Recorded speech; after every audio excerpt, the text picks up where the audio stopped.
Well, I want to start off with a little story. I actually have a very good friend that's getting married today down in Bozeman or in that area. And he was telling me about a year and a half ago he was having a conversation with his grandfather. And as a young man, he was like 19 at that point, he was saying, I'm not in a hurry to find a girlfriend. I'm not in a hurry to get married. What I'm looking for is a young lady who is a godly young lady that has her mindset on doing the things of God and following God and serving God. And so they had a really nice discussion about this girl that he was looking for. And after that conversation, the grandfather said, I think it's awesome that you're thinking that way and you're looking that way. He says, but I have a question for you, Jason. That was his name. I have a question for you, Jason. And Jason said, what's that? He says, what are you doing to be the young man that girl deserves? And I want you to think about today's message from this perspective. Most of you will have general ideas of what you think the next pastor should be here. You will have a list of qualifications in your own mind of what that pastor should be like and how he should lead this church and going forward what that should look like. I want to flip that around and ask, what are you doing to prepare for that? Because here's the thing, having been a pastor that was called to a church, guess what we have no clue about when we come to a church like that, most of the time. And guess what usually ends up happening? There's a process that you go through that's a lot of discovery.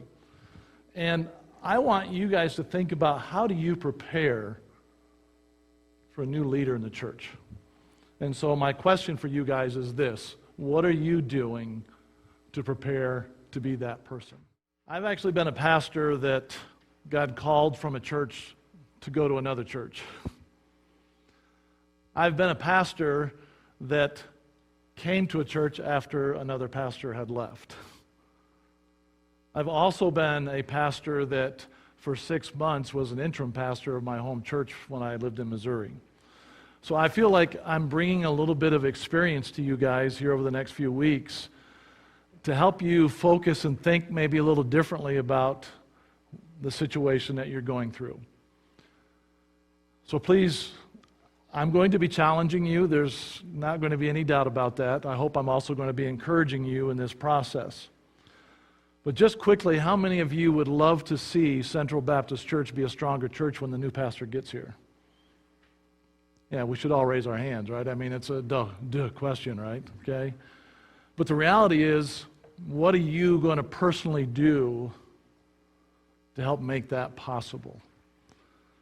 I came here in Labor Day weekend, and I started off with a message series and talking about how it's very easy to think about all the attributes and all the traits that you want the new pastor to have,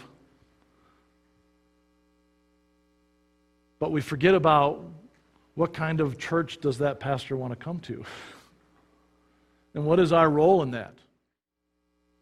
So as I have been praying through and looking forward to sharing the next 6 weeks with you guys, God is actually continuing this message series on, what are you doing to be the person that God wants, not just for the new pastor to come, but for him? What does he want for you? What does he want you to be? And what are you doing to be that person?